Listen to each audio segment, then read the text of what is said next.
السلام عليكم ورحمة الله وبركاته. إن الحمد لله نحمده ونستعينه ونستغفره ونعوذ بالله من شرور أنفسنا ومن سيئات أعمالنا. من يهده الله فلا مضل له ومن يضلله فلا هادي له. وأشهد أن لا إله إلا الله وأشهد أن محمدا عبده ورسوله وما بعد.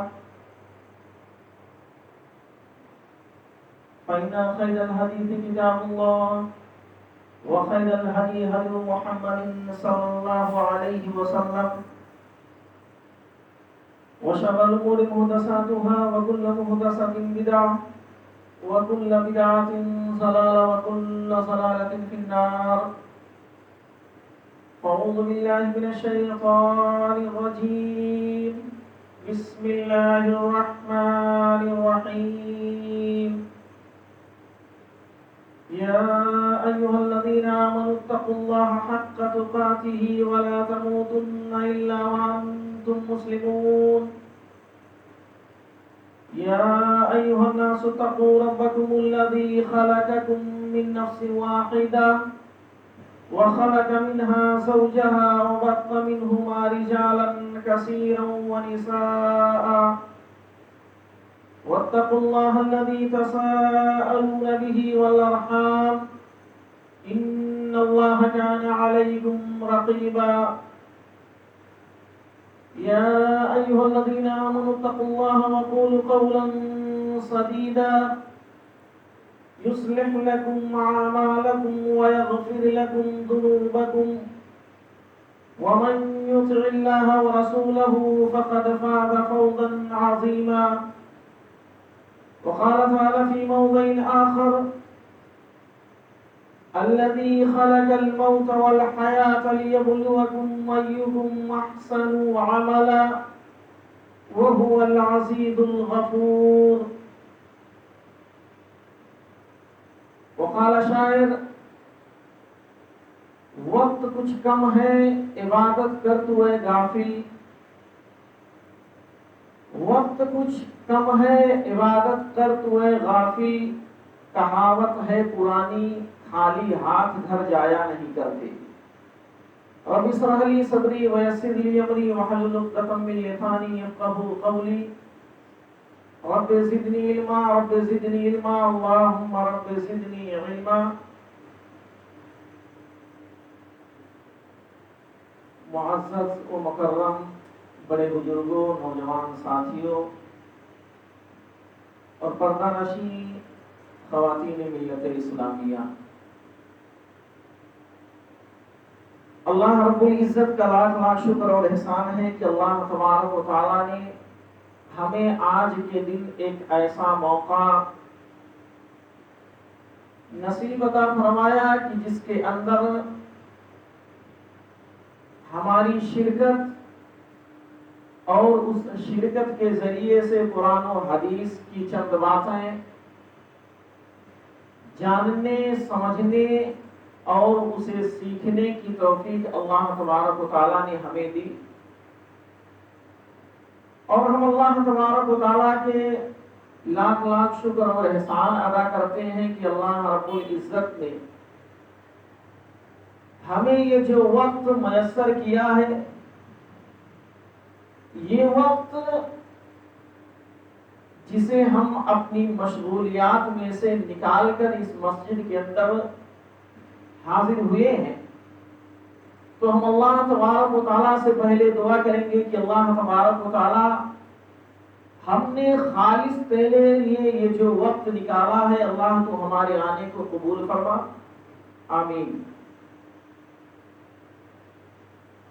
یقیناً آج کے اس ماحول میں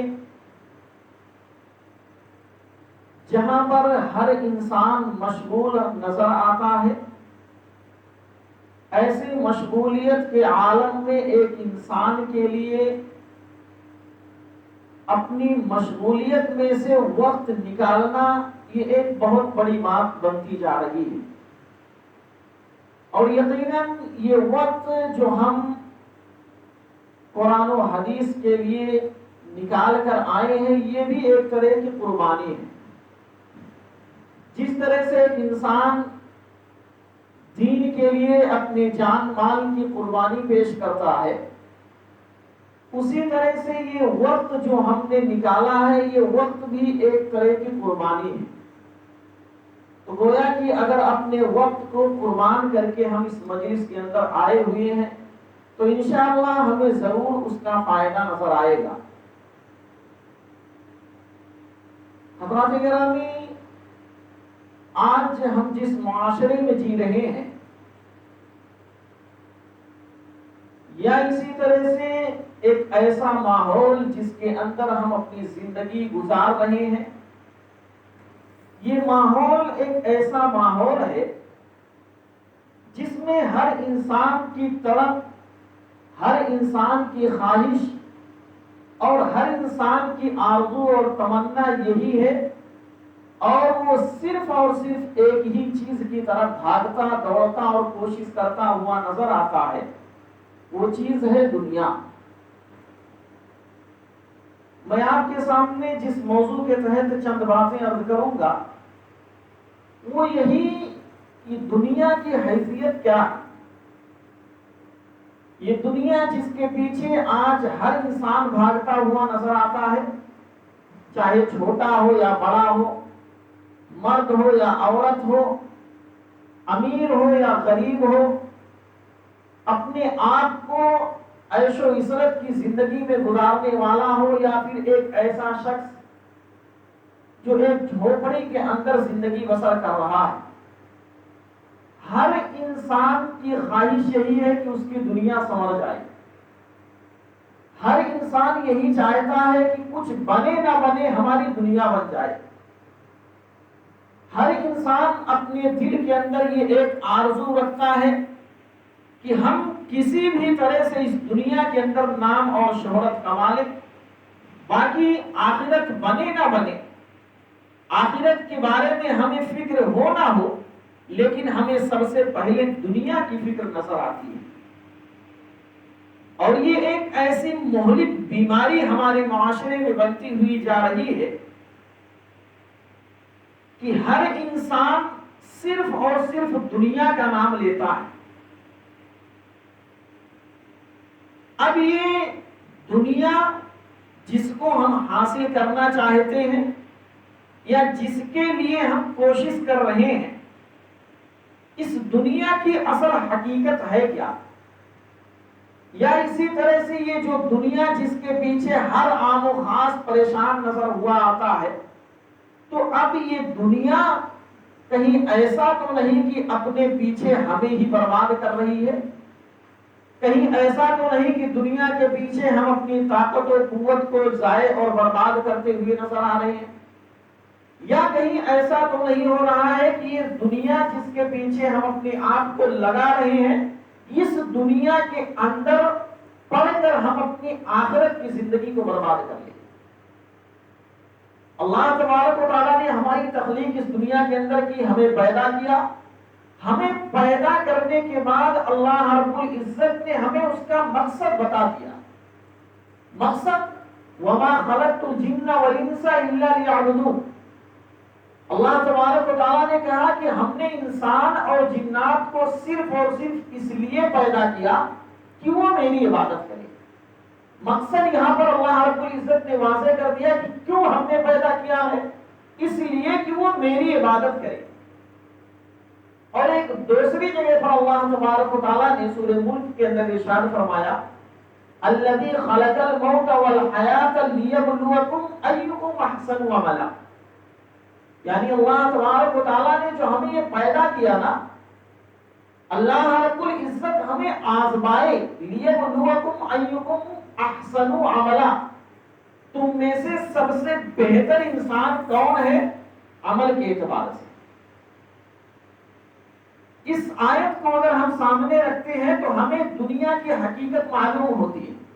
اگر دنیا کی اہمیت اللہ تبارک و تعالیٰ ہمیں بتانا چاہتا تو یہ نہیں کہتا کہ ہم تمہیں آزمائیں، کس اعتبار سے؟ دنیا کے اعتبار سے، بلکہ اللہ نے کہا کہ ہم تمہیں آزمائیں تم میں سب سے بہتر انسان کون ہے عمل کے اعتبار سے.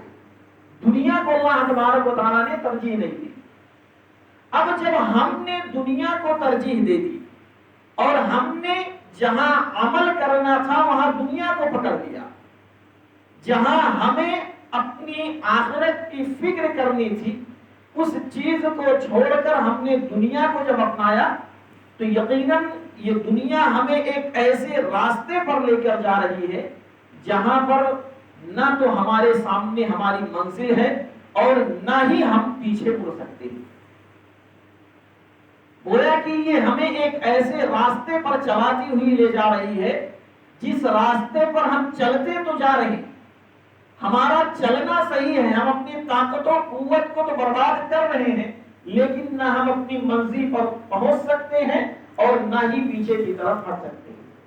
سب سے پہلی چیز تو ہم جب یہ جان لیتے ہیں کہ دنیا کی حقیقت کیا ہے، یہ دنیا صرف اور صرف اس دنیا کے اندر جو انسان ہے وہ اپنی طاقت اور قوت کو برباد کرتا ہے. اب یہاں سے ہم جانتے ہیں پہلی چیز، دنیا کی زندگی یہ صرف اور صرف ایک دھوکہ کی زندگی ہے. یہ دنیا کی زندگی صرف اور صرف ایک دھوکہ ہے. اللہ تبارک و تعالیٰ نے قرآن کریم کے اندر ارشاد فرمایا اعلموا انما الحیاۃ الدنیا لعب ولهو وزینۃ وتفاخر بینکم وتکاثر فی الاموال والاولاد. یعنی تم لوگ جان لو انما الحیاۃ الدنیا، بے شک یہ دنیا کی زندگی جو ہے یہ صرف اور صرف ایک کھیل اور تماشا. یہ جو دنیا کے اندر ہم جی رہے ہیں یہ ہماری زندگی اللہ تبارک و تعالیٰ نے ہمیں اس کی حقیقت بتائی کہ تم جانو یہ صرف اور صرف کھیل اور تماشا. کھیل تماشا کسے کہتے ہیں؟ یہ اس کی مثال اگر آپ جانتے ہیں، ایک بچہ ہوتا ہے، چھوٹے بچے ہوتے ہیں وہ مٹی کے گھر بناتے ہیں. یہ گھر بنانے کے بعد جب تک ان کا دل کرتا ہے اس مٹی کے بنائے ہوئے گھر سے کھیلتے ہیں. جب ان کا دل بھر جاتا ہے بیزار ہوتے ہیں، پیروں سے اسے مٹا کر ختم کر کے اپنے گھر کو روانہ ہو جاتے ہیں. یہی چیز ہے لعب، کھیل اور تماشا. یہ جو دنیا کی زندگی ہم جی رہے ہیں نا یہ ہمارے لیے کھیل ہے، ایک تماشا ہے. ہم آئے ہیں بس چند دن کے یہاں مہمان ہیں، یہاں سے پھر ہمیں ایسی جگہ جانا ہے جہاں ہمیشہ ہمیں رہنا ہے. اور اللہ تبارک و تعالیٰ نے کہا کہ یہ زینت ہے. زینت اس دنیا کے اندر یہاں پر تین چیزیں جو بیان کی گئی، لعب اور لہو اور زینت. جب چھوٹا بچہ پیدا ہوتا ہے اس کی عمر 10 سال تک ہوتی ہے تو اسے کھیلنے کا دل کرتا ہے، یہ کھیل ہے لعب. اور اسی طرح سے لہو یعنی اس کی عمر جب تھوڑی اور بڑھ جاتی ہے 15-20 سال کی عمر تک پہنچتا ہے تو اب اسے کھیل دیکھنے کا شوق ہوتا ہے. پہلے خود کھیلتا تھا، تھوڑا سا بڑا ہوا اسے خود دیکھنے کا شوق ہوا، اور اس کے بعد اور جب اس کی عمر بڑھتی ہے 20 سے 25 کی عمر کو جب جاتا ہے تو اب یہ کھیل چھوڑ کر اس کے اندر زینت آتی ہے، بناؤ سنگار کرنا شروع کرتا ہے، اپنے جسم پر وہ توجہ دیتا ہے اور اپنے کپڑے پر، اپنے لباس پر، اپنی دنیاوی جو جاہو جلال ہے یہ ساری چیزیں وہ اپنی زینت پر توجہ دینا شروع کر دیتا ہے.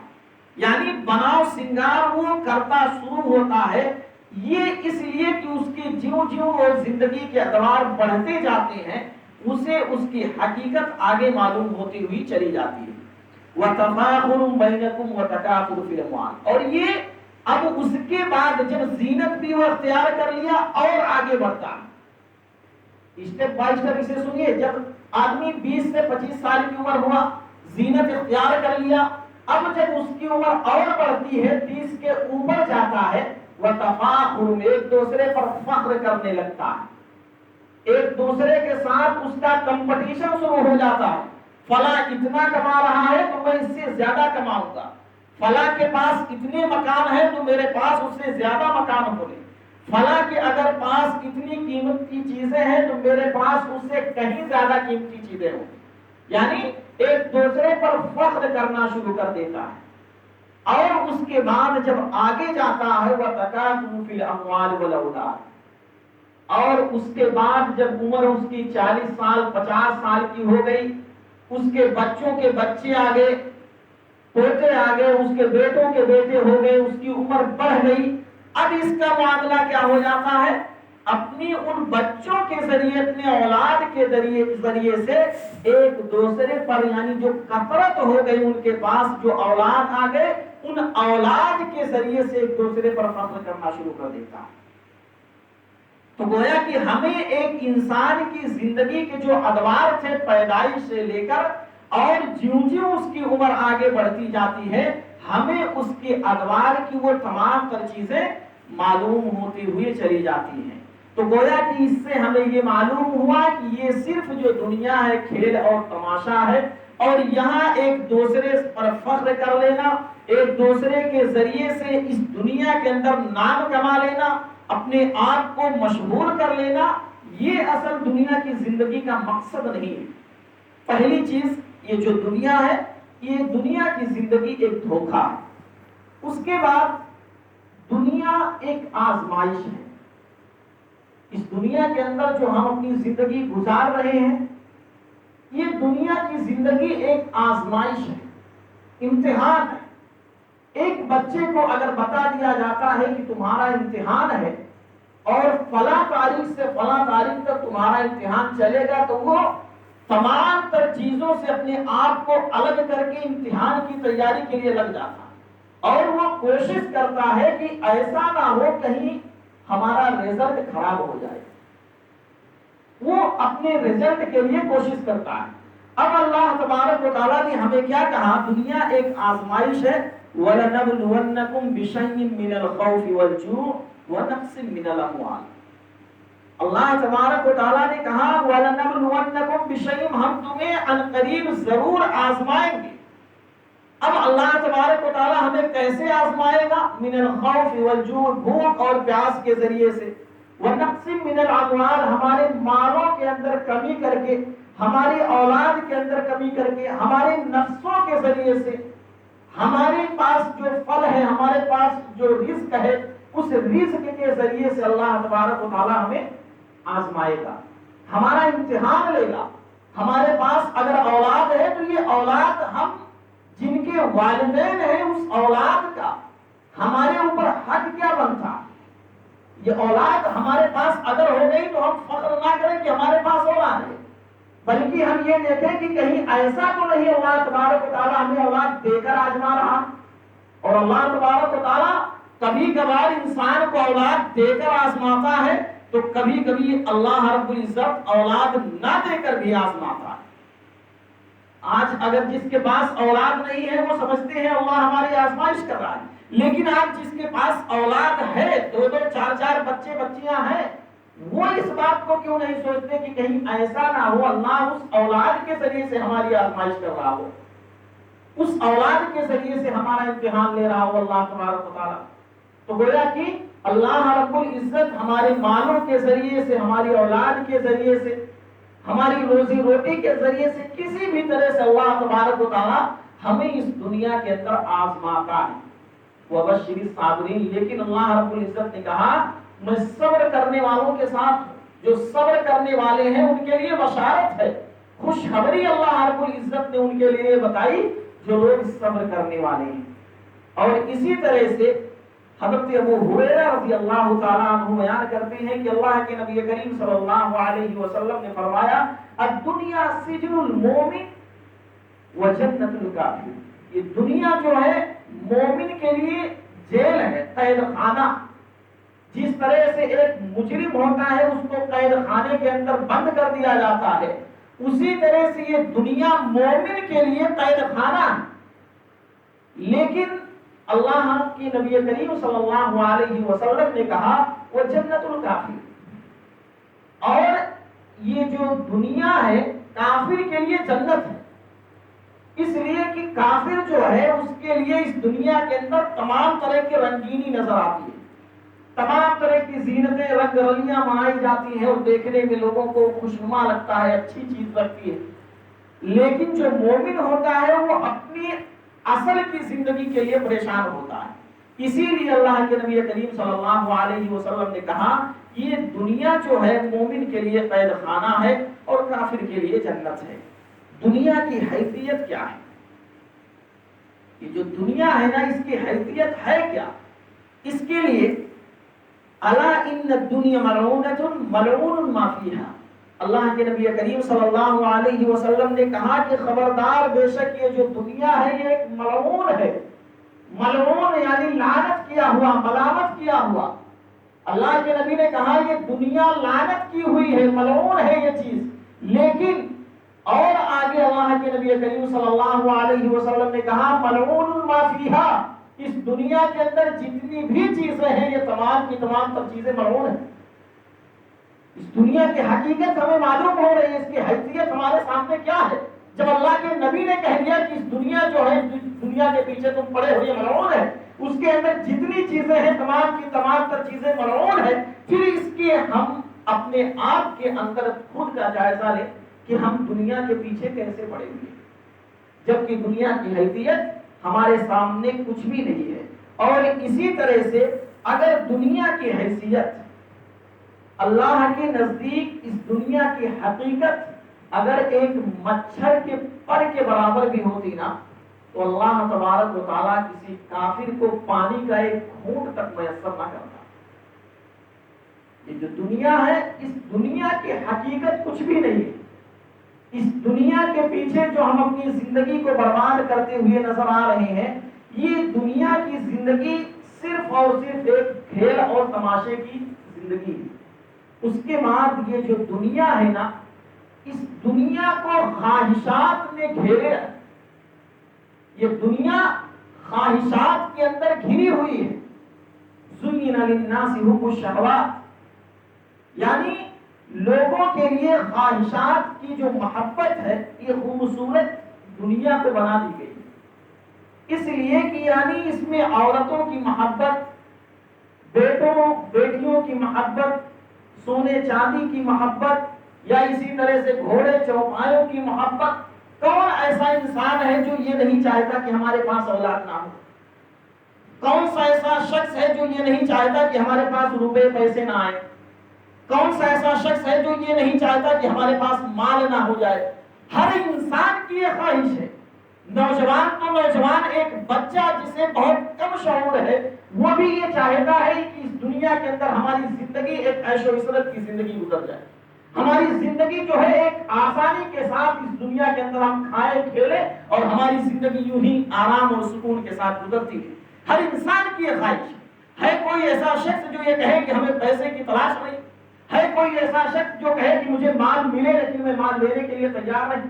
مال تو مال ایک ایسی چیز ہے، روپیہ اور پیسہ ایک ایسا ہے کہ ایک دوسرے کے قتل کر دیتے، ایک دوسرے کی جان لینے کے لیے ہم تیار ہو جاتے ہیں۔ اگر ہمیں مال مل رہا، دولت اگر ہمیں مل رہی ہے، اپنے سگے بھائی کو مار ڈالتے ہیں۔ باپ ہے، باپ کا انتقال ہوا، میراث جو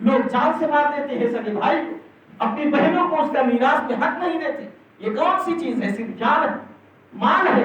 یہ ساری چیزیں، جان مال، یہ ساری چیزیں انسان چاہتا ہے مجھے مل جائے اور اس دنیا کے اندر میں ایک آسان اور سکون کی زندگی گزار لوں، میں بس خوش ہوں۔ گویا کہ دنیا کی زندگی کے اندر اگر آپ خوشی چاہتے ہیں تو یہ صرف اور صرف یوں ہی اپنی منمانی والی خوشی نہیں، اپنی خواہشات کے مطابق اگر ہم زندگی گزارتے ہیں، یقیناً اس میں ہم اپنے طور پر ہمیں تو لگے گا کہ ہماری زندگی بہت آسانی سے گزر رہی ہے، ہم بہت ہی سکون کے ساتھ اپنی زندگی گزار رہے ہیں، لیکن حقیقی معنوں میں اگر ایسے انسان ہیں تو جب وہ راتوں کو اپنے بستر پر جاتے ہیں انہیں حقیقت معلوم ہوتی ہے، تبھی وہ سکون اور چین کی نیند نہیں سو پاتے۔ آج ہر انسان پریشان ہے، جس کے پاس پیسہ ہے وہ بھی پریشان ہے اور جس کے پاس پیسہ نہیں وہ بھی پریشان ہے۔ جس کے پاس نہیں پریشان ہے اس کا تو سمجھ میں آتا کہ اس کے پاس پیسے ہیں ہی نہیں، مال نہیں ہے، پریشان ہے۔ لیکن ایک انسان ایسا ہے کہ جس کو اللہ نے بہت کچھ دے دیا، بہت مال ہے، لیکن اس کے باوجود وہ پریشان ہے۔ کیوں؟ وہ ہمیشہ اس پریشانی میں رہتا ہے، اس کو ڈبل کیسے کریں؟ اگر ہمارے پاس اتنا ہے تو ہم اور آگے کیسے بڑھائیں؟ اور اسی لیے ایک انسان ایسا ہوتا ہے نا کہ اگر اسے احد پہاڑ کے برابر سونے کا پہاڑ دے دیا جائے، تو پہاڑ تو اس کی خواہش اور آرزو ہوگی کہ مجھے تیسرا پہاڑ مل جائے. اس طرح کی چیزیں. تو گویا کہ مال یا اسی طرح سے اولاد، یہ ساری چیزیں جو دنیا جو ہے نا اسے گھیر دیا گیا ہے ساری چیزوں سے. اس کے بعد طالب دنیا کا انجام کیا ہوگا؟ ایک انسان ایسا ہے جو دنیا کا طلب رکھنے والا ہے، جس کی خواہش یہ ہے کہ ہمیں دنیا مل جائے، جس کی خواہش یہ ہے کہ میں ہر حال میں دنیا کو حاصل کر لوں. تو جو شخص دنیا کی زندگی، اللہ تبارک و تعالیٰ نے کہا کہ جو شخص دنیا کی زندگی چاہتا ہے ہم اسے اس کی زندگی کے اندر وہ تمام تر سہولتیں عطا کر دیتے ہیں. لیکن اللہ تبارک و تعالیٰ نے کہا پھر آخرت میں اس کے لیے کوئی چیز نہیں ہے. تم نے دنیا چاہی، تم نے دنیا کو حاصل کرنا چاہا، دنیا میں سب کچھ تمہیں مل گیا، لیکن یاد رکھ لینا آخرت میں تمہارے لیے کوئی چیز نہیں ہے سوائے عذاب کی، سوائے جہنم کے تمہارے لیے کوئی چیز نہیں. دنیا کے پیچھے اگر ہم اپنے آپ کو لگا رہے، دنیا کے پیچھے اپنی ہم توانائی برباد کر رہے ہیں، اپنی طاقت و قوت کو صرف اور ختم کر رہے ہیں، تو یہ ہماری اور آپ کی کہاں کی ایک ایسی چیز ہے جس کو ہم آج کر رہے ہیں لیکن ہمیں اس کی حقیقت نہیں معلوم ہوتی. تو گویا کہ اصل جو چیز ہے کہ انسان جو طالب دنیا کا انجام جان لے، دنیا کی ہم طلب رکھتے ہیں، اگر ہم اس کے انجام کو بھی اپنے سامنے رکھتے ہوئے نظر آئیں تو یقیناً یہ ساری چیزیں ہم بھول جائیں گے. اور اسی طرح سے مال اور اولاد جو ہے یہ ایک زینت ہے، اور مال اور اولاد کو تو اللہ تبارک و تعالیٰ نے فتنہ کہا. اسی طرح سے المال والبنون زینت الحیات الدنیا، مال اور اولاد جو ہے یہ دنیا کی زینت ہے، اس کے ذریعے سے انسان زینت اختیار کرتا ہے. لیکن اللہ تبارک و تعالیٰ نے کہا والباقیات الصالحات، یہ ساری چیزیں مال ہے، اولاد ہے، سب کچھ ختم ہو جائے گا، باقی رہنے والی چیز کیا ہے؟ ہمارے اعمال ہوں گے. اور وہ ہمارے اعمال جو کہ نیک اعمال ہیں، ہم نے جو اعمال کیے ہوں گے وہی اعمال ہماری باقی رہنے والی ہے. باقی یہ مال اور دولت جو ہے، جو اولاد ہے، یہ ساری چیزیں ختم ہو جائیں گی. اس کے بعد دنیا سے بے نیازی، دنیا سے ہم بے نیاز ہو جائیں، دنیا کو ہم چھوڑ دیں، دنیا کے بارے میں سوچنا یہ ساری چیزیں ہم ختم کر دیں.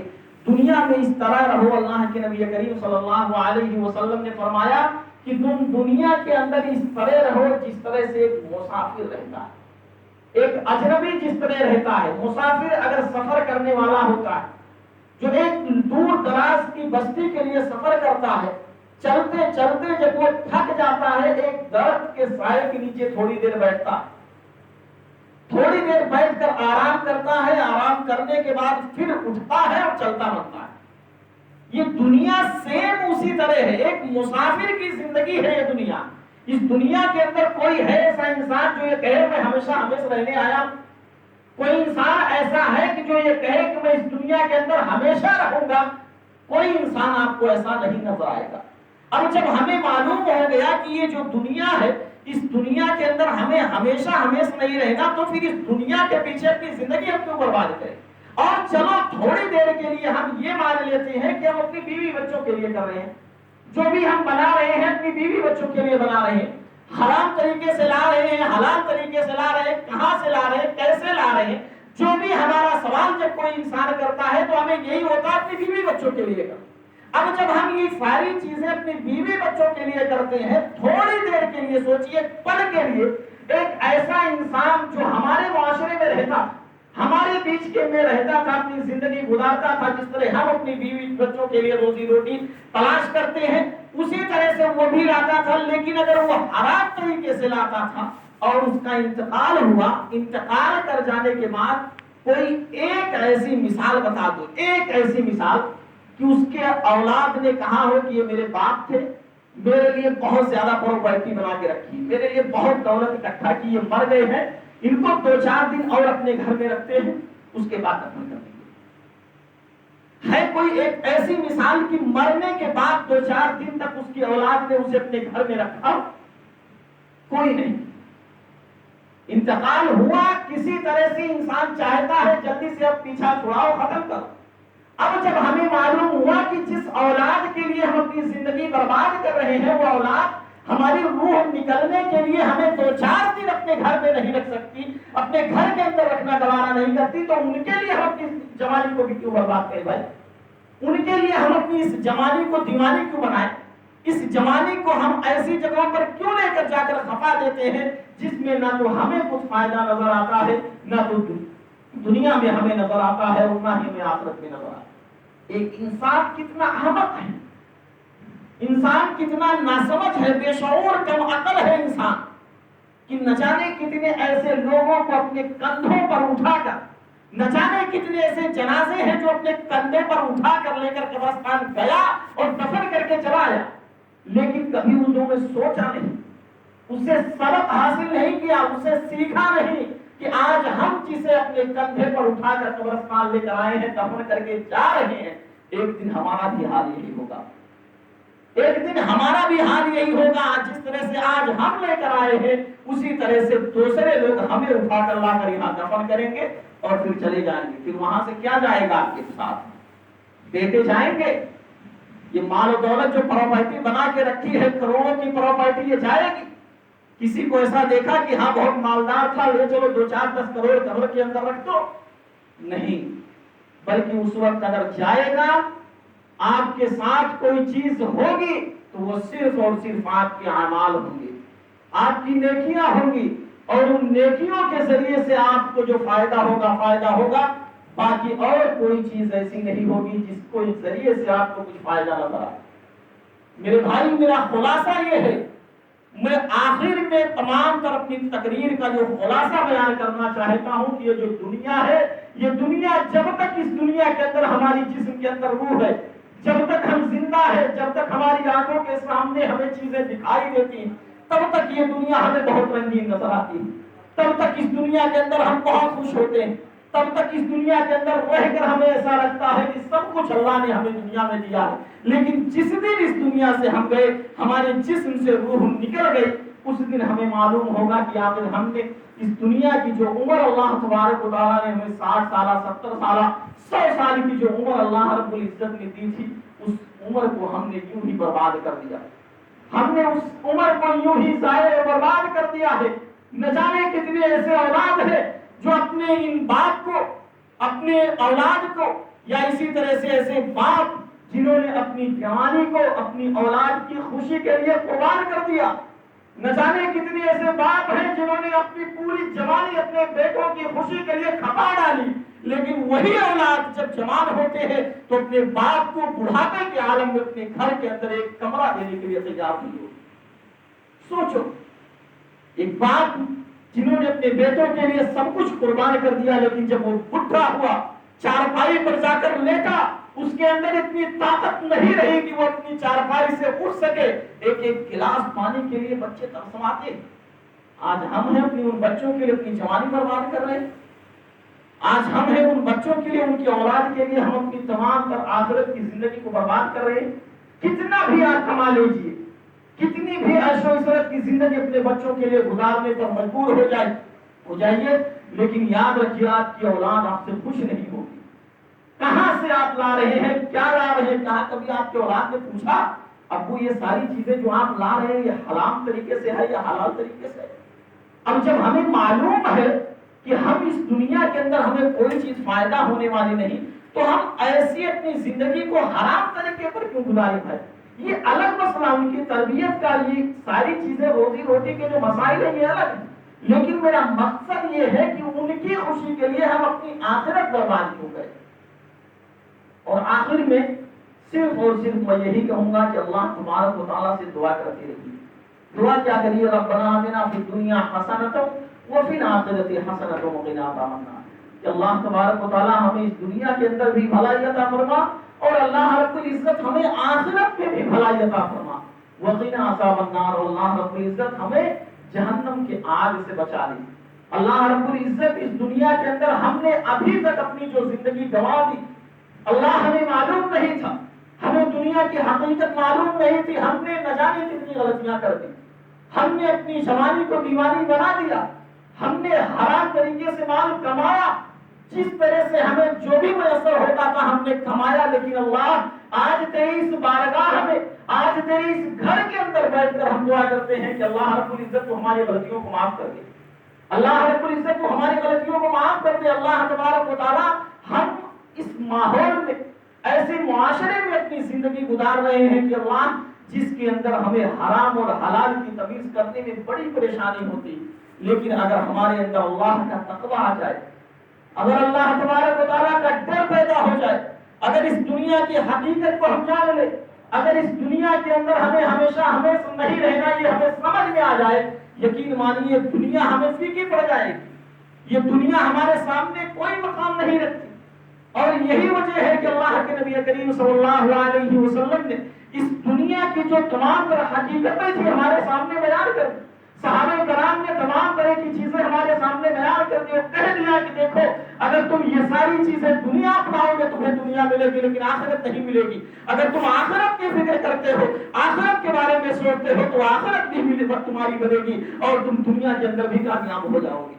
تو گویا کہ آخرت اور دنیا تمہاری دونوں بنے گی، لیکن اگر تم آخرت کو چھوڑ کر دنیا کے پیچھے بھاگو گے یہ دنیا تمہیں برباد کر دے گی، لیکن آخرت میں تمہارے سامنے کوئی چیز نظر آنے والی نہیں۔ الغرض کی دنیا کے ساتھ ساتھ ہم اس دنیا کے اندر جو اپنی زندگی کو برباد کرنے ہوئے پہ لگے ہیں، ہماری کوشش یہ ہونی چاہیے کہ آخرت کے ساتھ دنیا بنے، دنیا کے ساتھ آخرت، یعنی ایک لازم اور ملزوم جو چیزیں ہوا کرتی ہیں۔ دنیا بھی ہمارے لیے ضروری ہے، لیکن جہاں آخرت کی بات آ جائے وہاں ہمیں اپنے آپ کو دنیا سے بچا لینا چاہیے۔ اور جب انسان اس دنیا کے اندر جاتا ہے، دنیا کے اندر پڑتا ہے تو اللہ تبارک و تعالیٰ ڈھیل دیتا ہے، اللہ رب العزت اسے موقع دیتا رہتا ہے، جا تو کتنا جائے گا، حرام کاری کر رہا ہے، غلط طریقے سے مال کما رہا ہے، کما کب تک؟ لیکن اللہ تبارک و تعالیٰ کبھی نہ کبھی اسے پکڑتا ہے، اللہ رب العزت کبھی نہ کبھی اسے پکڑتا ہے اور کہتے ہیں نا کہ ڈالے ہیں مظالم جو کہہ دو یہ انہیں جا کر، ڈالے ہیں مظالم جو کہہ دو یہ انہیں جا کر، اللہ کی لاٹھی میں آواز نہیں ہوتی۔ انسان کو جب تک مہلت ملی ہے، اللہ تبارک و تعالیٰ نے ہمیں صحیح سالم بنایا ہے، جب تک ہمارے جسم کے اندر طاقت ہے، جب تک اس دنیا کے اندر ہمارے اندر طاقت و قوت ہے، تب تک اس دنیا کو ہم کامیاب کرنے ہوئے لگے ہوئے، تب تک اس دنیا کی ہمیں فکر رہتی ہے۔ جب ہمارے جسم کے اندر طاقت نہیں، جب ہمارے اندر اٹھنے بیٹھنے کی طاقت نہیں، جب ہمیں رکوع اور سجدے کرنے کی طاقت نہیں رہی، تب جب ہم کسی لائق نہیں ہوتے ہیں، جب ہمیں دنیا پھیکی پڑ جاتی ہے، دنیا میں ہم کسی لائق نہیں بچتے ہیں، تب ہمیں اللہ کا گھر یاد آتا ہے، تب ہمیں آخرت کی فکر کرنی یاد آتی ہے۔ اور یہی معاملہ ہوتا ہے کہ جوانی جو ہوتی ہے، جوانی کو دنیا کمانے میں لگا دیا، اور جب آخری مرحلہ آیا، جب ہمیں سجدے کرنے کی طاقت نہیں رہتی، نہ ہم اٹھ سکتے، نہ صحیح سے بیٹھ سکتے، نہ صحیح سے رکوع کر سکتے، نہ صحیح سے سجدے کر سکتے، تب ہم نماز کے لیے آتے ہیں اور یہ کہتے ہیں کہ ہم تو نماز نہیں، ہم تو نماز پڑھنے والے، یہ کہاں کا طریقہ ہے؟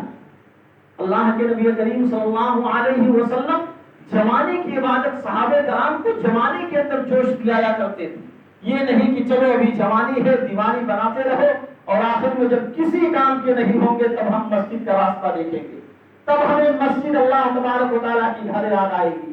میرے بھائی ابھی بھی وقت ہے، ابھی بھی وقت ہے، اگر اس وقت کو ہم نے غنیمت نہ سمجھا، اگر ابھی بھی اس وقت کو ہم نے اچھی جگہ پر استعمال نہ کیا تو وہ دن دور نہیں کہ جب ہم بڑھاپے کی عمر پہ پہنچیں گے تو ہم سسک کر روئیں گے اور اس وقت ہماری آنسو پوچھنے والا کوئی انسان نظر نہ آئے گا۔ آج جن کے لیے ہم سب کچھ قربان کر رہے ہیں، یہی اولاد ہمیں ایک ایک پل کے لیے ترسوائے گی، ایک ایک گھونٹ ایک ایک گلاس پانی کے لیے ہمیں ترسوائے گی، ایک ایک زبان کھولنے پر تمہیں مجبور کر دے گی، تمہارے لیے باقاعدہ وقت متعین کر دیا جائے گا، اتنے بجے تمہیں نکلنا ہے اور اتنے بجے روم کے اندر داخل ہو جانا ہے۔ اور تو اب تو سب سے آسان طریقہ ہو گیا اولاد کے لیے، جب باپ بوڑھے ہو گئے، کسی کام کوئی دیکھ بھال کرنے والا نہیں، لے کر جاؤ، اولڈ ہاؤس بنا ہے وہاں پر ڈال کے چلے جاؤ۔ نہ جانے کتنے ایسے ماں باپ ہیں جو وہاں سسکتے ہیں، روتے ہیں، اور ان کی تک داستان سنے انسان اور ان کی وہ ساری کہانیاں سنے تو انسان کی آنکھوں سے آنسو جاری ہوتی۔ روتا ہے انسان کہ میرے بھائی ہم نے جوانی میں سب کچھ بچوں کے لیے کیا تھا، لیکن آج میرے بچوں کے لیے ان کے گھر میں میرے رہنے کے لیے کوئی جگہ نہیں۔ یہ ساری چیزیں یہ دنیا ہے، دنیا جتنا حاصل کرو گے اتنی خواہش تمہاری بڑھتی جائے گی، جتنا چاہو گے مجھے اور ملے اتنی ہی خواہشات میں تم بڑھتے جاؤ گے، اور خواہشات تمہیں چاروں طرف سے گھیر کے رکھیں گی۔ خلاصہ کلام میرا یہ ہے کہ ہم جب تک اس دنیا کے اندر رہیں اپنے جوانی کی اہمیت کو سمجھتے رہیں۔ ہم جو بھی کام کر رہے ہیں، جو بھی کاروبار کر رہے ہیں، اس سارے کاروبار میں ہم حلال اور حرام کی تمیز کرتے رہیں۔ ایسا نہ ہو کہ ہم حلال اور حرام کی تمیز کو چھوڑ کر صرف دنیا کمانے میں لگ جائیں۔ اگر دنیا کمانے میں لگ گئے تو دنیا تو برباد ہوگی ہی، آخرت بھی برباد ہو جائے گی۔ ہم آخر میں دعا کرتے ہیں کہ اللہ تبارک و تعالی ہم تمام لوگوں کو سب سے پہلے جو ہم نے سنی ہوئی باتیں ہیں، اللہ رب العزت ہمیں اس پر عمل کرنے کی توفیق عطا فرما۔ اللہ رب العزت ہم تمام لوگوں کو سننے سے زیادہ اس پر عمل کرنے کی توفیق عطا فرما۔ اللہ تبارک و تعالی ہم تمام لوگوں کو سیدھے راستے پر چلنے کی توفیق عطا فرما۔ اللہ رب العزت ہم نے جو یہ وقت نکالا ہے، اللہ تو ہمارے اس وقت کو قبول فرما۔ اللہ رب العزت ہمارے دعانے کو قبول فرما۔ اللہ رب العزت جب تک اس دنیا میں ہم زندہ رہیں، ایمان اور اسلام پر زندہ رہیں، اور ہمارا خاتمہ ہو تو خاتمہ بھی خیر ہو۔ اللہ رب العزت ہمارے پاس اگر اولاد ہے تو اللہ کو نیک اور صالح بنا دے۔ اللہ رب العزت ہمارے وہ ماں بھائی بہن وہ لوگ جن کے پاس اولاد نہیں، اللہ تبارک و تعالیٰ انہیں اولاد سے نواز دے۔ اللہ رب العزت جب تک اس دنیا میں رہیں ہم صرف اور صرف تیرے دین اور اسلام کی خاطر اس دنیا کے اندر زندگی گزارتے رہیں۔ اللہ تبارک و تعالیٰ جب اس دنیا سے جائیں تو ہمارا خاتمہ بالخیر ہو۔ اللہ رب العزت وہ بھائی جن کا انتقال ہو چکا، اللہ تو ان کے قبر کو نور سے بھر دے۔ اللہ رب العزت ہمارے وہ ماں باپ جو پریشان ہیں، پریشانی کے عالم میں ہیں، اللہ رب العزت ان کی پریشانی کو دور فرما۔ آمین وآخر دعوانا الحمدللہ رب العالمین۔ اب اس کے بعد میں اپنے آئے ہوئے مہمان خصوصی محمد شریف جو کہ تیلگو داعی ہیں، میں آپ سے گزارش کرتا ہوں کہ آپ آئیں اور قرآن و حدیث کی روشنی میں ہمارے سامنے اپنی باتیں رکھنے کی کوشش کریں۔ السلام علیکم۔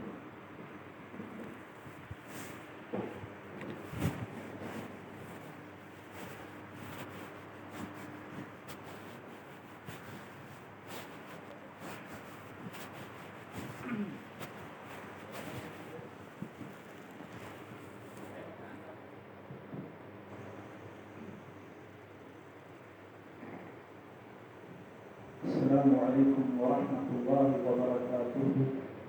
إن الحمد لله نحمده ونستعينه ونستغفره ونعوذ بالله من شرور أنفسنا ومن سيئات أعمالنا